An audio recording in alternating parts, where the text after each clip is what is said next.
final de Urgence du Pire, Urgência do Pior. E terminando, eu falava de genealogia do fanatismo, né?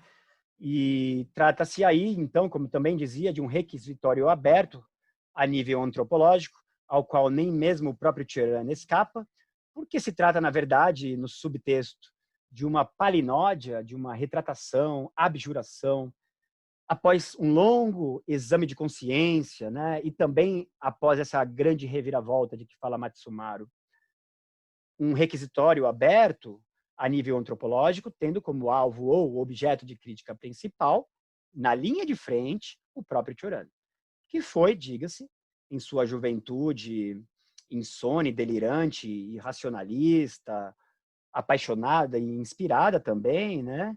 Entusiasta, enfim, um grande fanático. É verdade, ele foi um grande fanático. Esse seu flerte com a Guarda de Ferro, a transfiguração da Romênia, essa esperança utópica de uma nova Romênia e um novo homem, antes de tudo romeno, mas um novo homem em geral. Isso tudo é utopia, isso tudo, e inclusive não só utopia, isso tudo foi fanatismo de Cioran.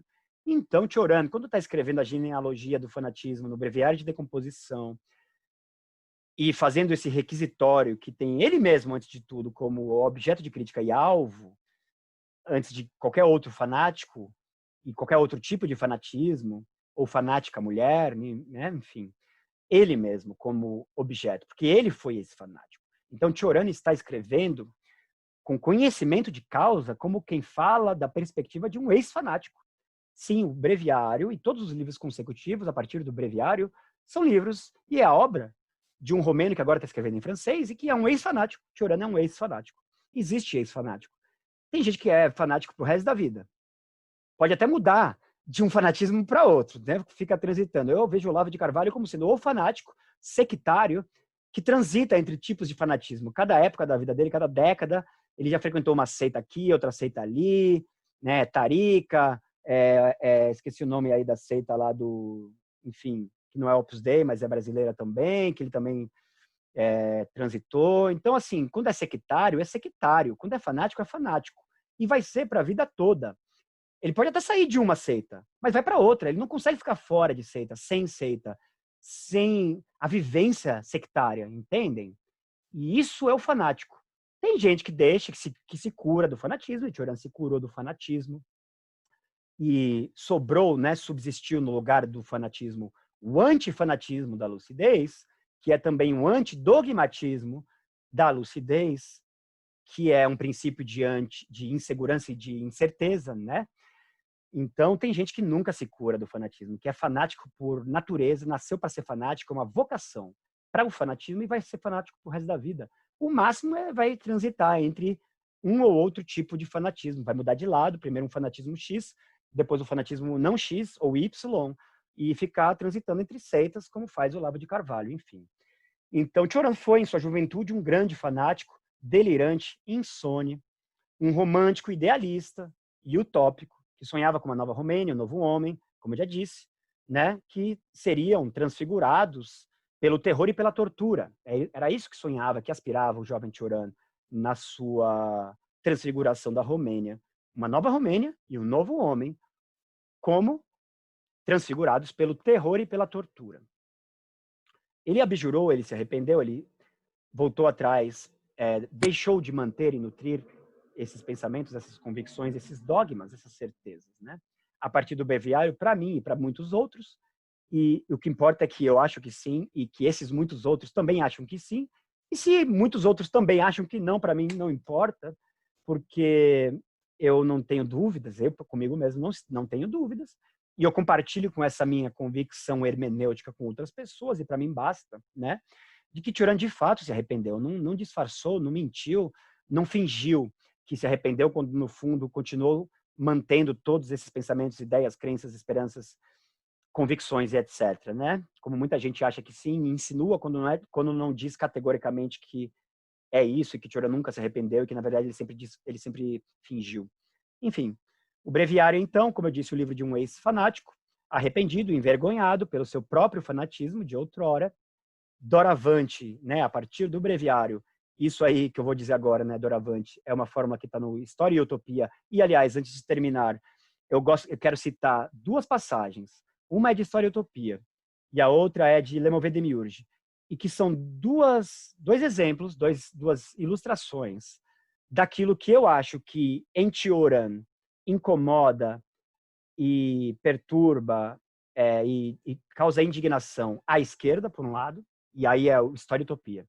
E, por outro lado, o que incomoda, perturba, causa indignação, aversão, ódio, escândalo, não à esquerda, mas à direita, e à direita barra espíritos religiosos, os cristãos e os católicos, principalmente, mais do que cristãos, porque tem uma certa sensibilidade católica, não cristã em geral, dolorista, muito pautada na santidade, em um certo autoflagelismo da santidade, e que não se assume, não se reconhece como tal, mas gosta de, por outro lado, se escandalizar com Cioran, né? Quando não se escandaliza com um flagelo e uma certa estética e uma certa ética da flagelação, tão comum na santidade cristã, né?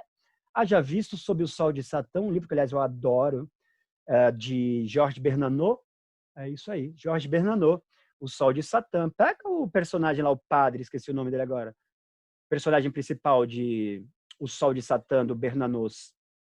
Ou você vê o tipo de pessoa que é. Aquilo me escandaliza. Não o que Cioran escreve, não o que ele fala, não o que ele pensa.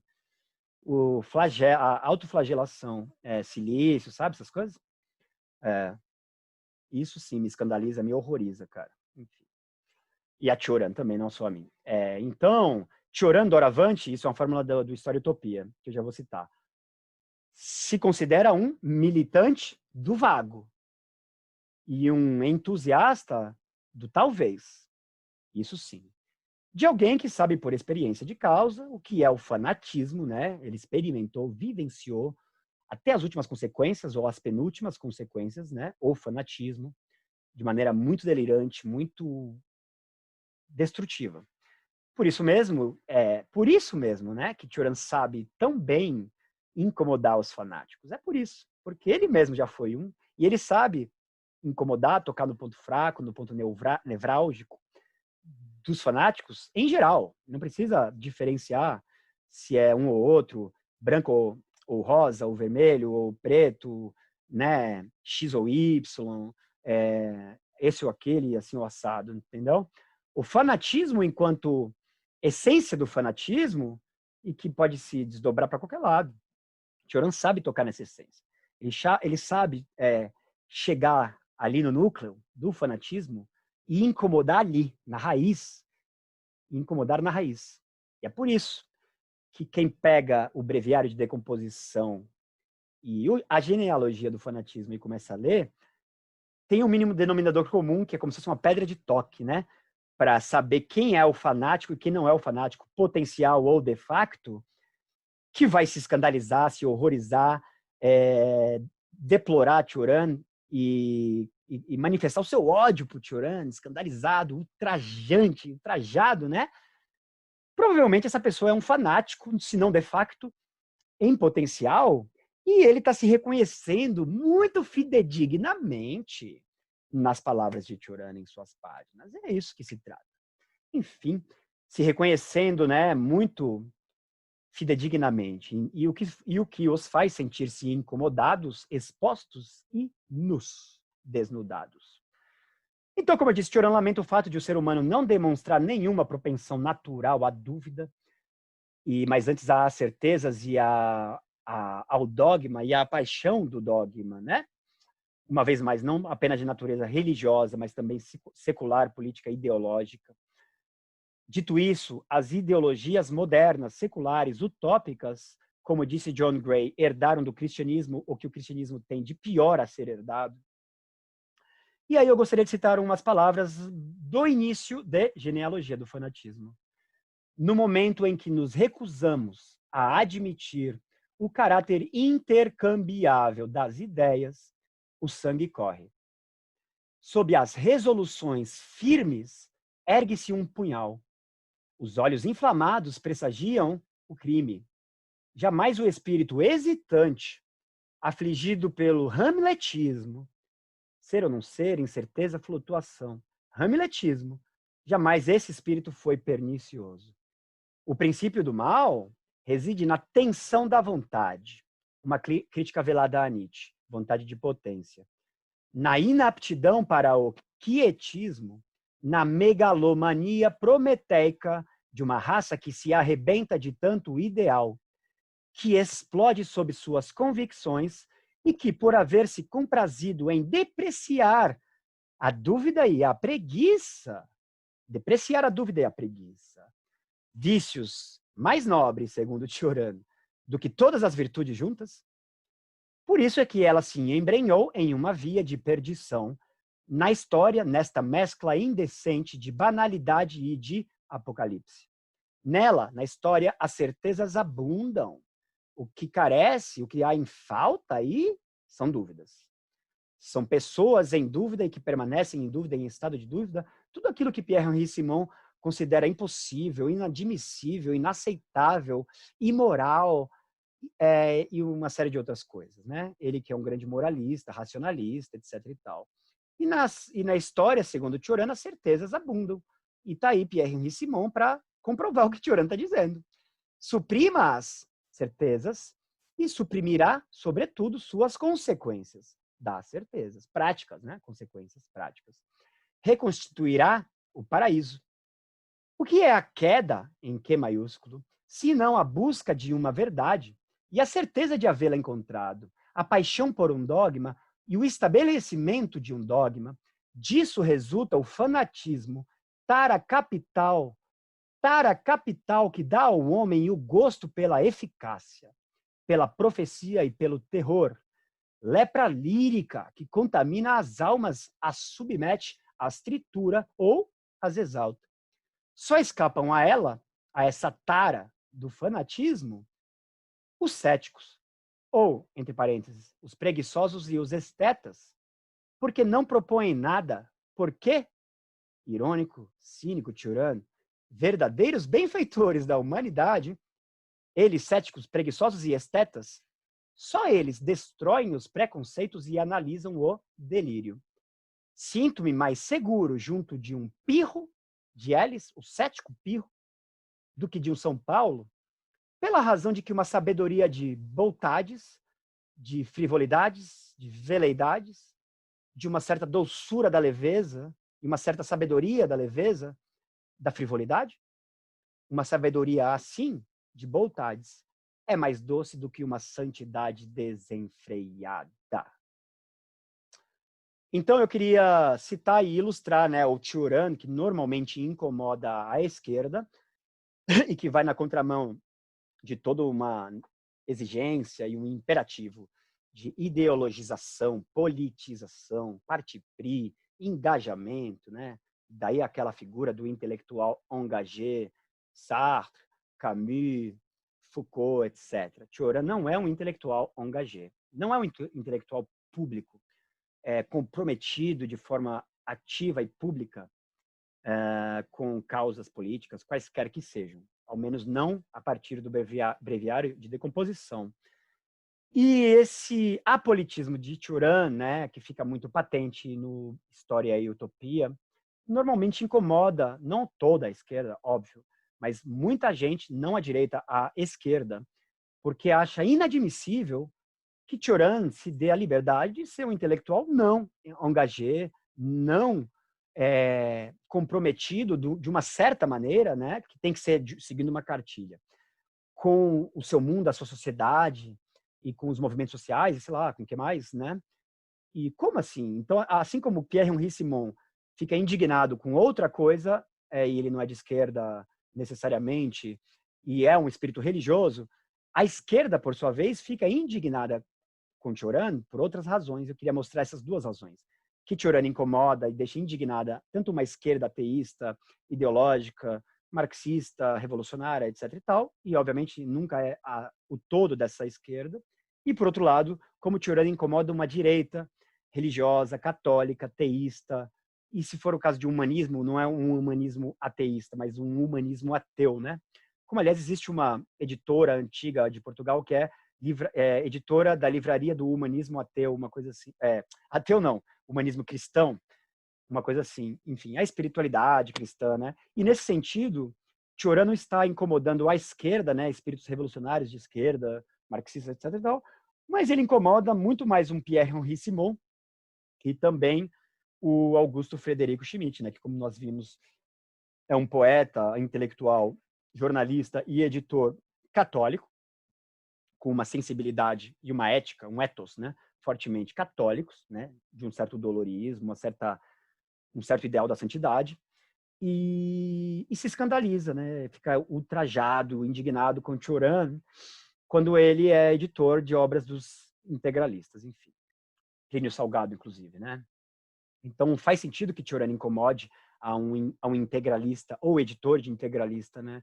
Como normalmente Cioran incomoda muito mais uma sensibilidade católica carola, pietista, dolorista e isso e aquilo, do que uma galera de esquerda que não seja fanática radical, entendeu?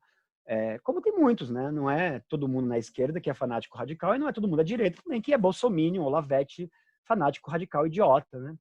Então, assim, não é para absolutizar nenhum dos dois lados, para não reincorrer no mesmo erro que, segundo John Gray, a modernidade, tanto à direita quanto à esquerda, incorre quando ela herda do cristianismo esse maniqueísmo ou demonologia de dividir entre nós e o outro, nós somos o bem e o outro é o mal, então nós somos puros e bons e os outros precisam ser eliminados, perseguidos, exterminados, etc. e tal, né?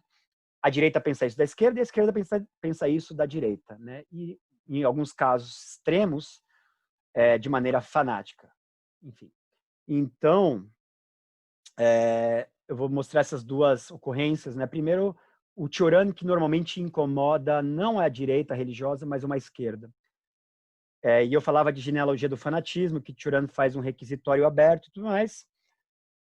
Então, aqui é uma ilustração do que normalmente, né, faz Cioran incomodar, perturbar, inquietar não a direita religiosa católica cristã, mas uma esquerda militante, marxista, revolucionária, etc. História e utopia: não ter nunca a oportunidade de tomar partido, de decidir-me ou de definir-me. Não há desejo que eu tenha com mais frequência, mas nem sempre dominamos nossos humores. Essas atitudes em germe, esses esboços de teoria, visceralmente inclinados à estruturação de sistemas, nós os construímos sem descanso, sobretudo em política, domínio de pseudo-problemas, onde se dilata o mal filósofo que reside em cada um de nós. Domínio do qual eu gostaria de afastar-me, político, né? Por uma razão banal, uma evidência que aparece aos meus olhos, pelo menos, como uma revelação. A política gira unicamente em torno do homem.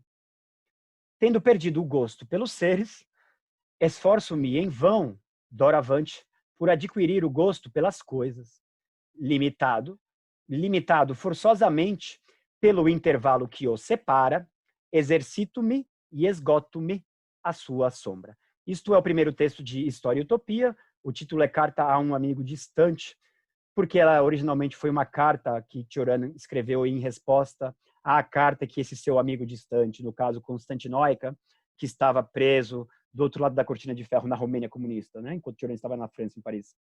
E trocaram cartas, e essa resposta de Cioran acabou virando o primeiro capítulo de História e Utopia. Então, é isso. E, por outro lado, como eu prometi, uma ilustração do Cioran que incomoda não a esquerda, mas a direita, religiosa, católica, cristã, conservadora, reacionária, né? Carola, pietista, enfim, muitas vezes hipócrita e demagógica, né? E inclusive populista, se tratando do Brasil bolsonarista atual, mas enfim. Então, em Le Mauvais Demiurge agora, Cioran diz assim: a exortação criminosa do Gênesis, livro do Gênesis, crescei-vos, ou crescei e multiplicai-vos, não pode ter saído da boca do Deus bom. Sede escassos, deveria ter sugerido ele, Deus, né? Se tivesse tido voz no capítulo. Tampouco poderia ter acrescentado as palavras funestas e enchei a terra. Deveria antes de tudo apagá-las, ou deveria-se antes de tudo apagá-las para lavar a Bíblia da vergonha de tê-las acolhido.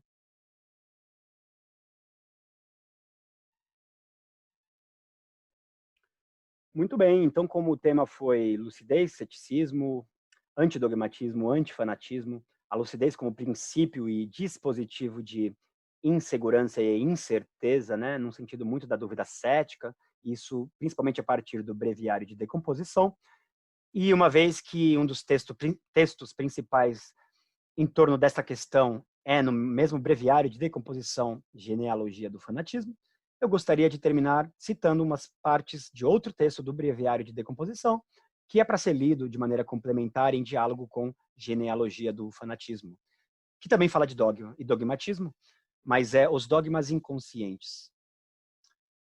A vida tem dogmas mais imutáveis que a teologia, pois cada existência está ancorada em infalibilidades que fazem empalidecer as elucubrações da demência ou da fé. O cético mesmo, apaixonado por suas dúvidas, mostra-se fanático pelo ceticismo. Isso não é uma pura retórica gratuita, um jogo de palavras, né, paradoxo gratuito e tal. Não é, e Cioran tem a necessidade lógica de incluir este exemplo paradoxal do cético, que mesmo ele é um ser apaixonado por suas dúvidas e, portanto, fanático do ceticismo, porque se Cioran está denunciando e postulando o ser humano, a nível antropológico, como um animal dogmático por natureza, isso se aplica a Cioran individualmente também. Então, se Cioran se exclui dessa constatação, dessa postulação antropológica que ele está fazendo, ele entra em contradição. É verdade universal, é verdade universalmente? Ou não é verdade universalmente? Só você que não é assim? Você é um Deus? Qual que é? E todo mundo é dogmático, só você que não é dogmático. Então é mais ou menos o mesmo tipo de saia justa ou de beco sem saída, e que não é sem saída, na verdade, porque tem saída, e Cioran aí está encontrando a saída, né? Dizendo que o cético mesmo necessariamente acaba se mostrando como um fanático pelo ceticismo, mas aí é um fanatismo à parte, que não é dogmático, é adogmático, mas em todo caso um fanatismo, né, pela dúvida. E o cético é um fanático da dúvida, né? A mesma questão que dizer que a verdade não existe no contexto de um debate epistemológico sobre o niilismo, né? A verdade não existe. Mas então, dizer que a verdade não existe é uma verdade ou não é? É mais ou menos o mesmo tipo de saia justa, né, de paradoxo que Cioran está evitando e de incoerência, inconsequência lógica que ele está evitando. Então, para evitar isso, eu me assumo também, eu sendo cético, mais um fanático, só que no meu caso eu sou um fanático da dúvida, tá? Do ceticismo, então é outro fanatismo, mas ainda assim eu também admito que eu sou fanático. E seus dogmas do ser humano, de modo geral, são tanto mais profundos quanto ele não os formula, quanto os ignora e os segue. É o que eu estava dizendo, que é muitas vezes irrefletido, irreflexivo, instintivo, não consciente, não deliberado, né? Todos nós cremos em muito mais coisas do que pensamos. Abrigamos intolerâncias, cultivamos prevenções sangrentas e, defendendo nossas ideias com meios extremos, percorremos o mundo como fortalezas ambulantes e irrefragáveis. Cada um é para si um dogma supremo. Nenhuma teologia protege seu Deus como nós protegemos nosso eu. E este eu, se nós o assediamos com dúvidas e o colocamos em questão, é apenas por uma falsa elegância de nosso orgulho. A causa do eu está ganha de antemão. Nada a compromete. Como escapar ao absoluto de si mesmo? Se pergunta Cioran. Seria preciso imaginar um ser desprovido de instintos, que não portasse nenhum nome, e que fosse a quem fosse desconhecida a sua própria imagem. Uma espécie de Kaspar Hauser, sabe? Alguém que nunca foi aculturado, incorporado na civilização, adotado por ninguém, viveu como um selvagem, criado por lobos, ou num estábulo qualquer, criado por vacas ou cavalos ou cachorros, sei lá, e que não tenha um nome, né, e que nunca tenha sido humanizado, civilizado, só assim, para escapar ao absoluto de si mesmo e para se adorar. só não portando nenhum nome e sendo desconhecida a si mesmo sua própria imagem. Não pode nem ter a experiência de se olhar no espelho. Já se olhou no espelho, já começou com esse absoluto de si mesmo, e daí para construir, produzir, né, engendrar uma mitologia do eu, do self, né, um mito da minha pessoa, de como eu sou especial, essencial, de como eu significo alguma coisa, eu não sou insignificante, né, na perspectiva do universo. Não, eu não sou qualquer um, eu tenho uma significância e Deus reconhece que eu sou uma pessoa especial, entre tantas outras pessoas que Deus também reconhece que eu sou especial, ele sabe quem eu sou, ele sabe meu nome, inclusive ele conhece cada fio de cabelo de mim, né? Brincando como a gente fala. Deus quer saber de cada fio de cabelo nosso, está preocupado em conhecer nosso nome, cada fio de cabelo nosso e tal. Então, Choran está nessa chave também do Nietzsche. Mas tudo no mundo nos devolve nossos traços, e a própria noite nunca é bastante espessa para impedir que nós nos miremos. Demasiado presentes a nós mesmos, nossa inexistência antes do nascimento e depois da morte só influi sobre nós como ideia abstrata. E apenas alguns instantes. Na maior parte do tempo, nós nos consideramos o centro do mundo, nós nos consideramos deuses e nunca pensamos dessa maneira, né? Na inexistência nossa, antes e depois, inclusive neste momento atual. Sentimos a febre de nossa duração como uma eternidade falsificada, mas que, entretanto, permanece inesgotável em seu princípio, na medida em que nós acreditamos nesse princípio e nos iludimos em relação a ele. Então, não importa se é falsificado ou não, para mim, que acredito nisso e me iludo, ela é uma eternidade, uma duração autêntica, né? Não falsificada. Está ainda por nascer quem não se adore a si mesmo. Tudo o que vive se aprecia. De outro modo, de onde viria o pavor que faz estragos nas profundidades e nas superfícies da vida? Cada um é para si o único ponto fixo no universo. Tirando de novo, está muito em chave nietzschiana aí. Cada um é para si o único ponto fixo no universo. E se alguém morre por uma ideia, é porque é sua ideia. E sua ideia é sua vida. E, para terminar, Turan escreve dizendo assim, em Os Dogmas Inconscientes: nenhuma crítica de nenhuma razão despertará o homem de seu, aspas, sonho dogmático. Poderá abalar as certezas irrefletidas que abundam na filosofia e substituir as afirmações rígidas por outras mais flexíveis? Isso sim. Mas, como por um método racional, e só racional, puramente racional, essa crítica conseguirá sacudir a criatura adormecida sobre seus próprios dogmas, sem fazê-la perecer? Fica a questão.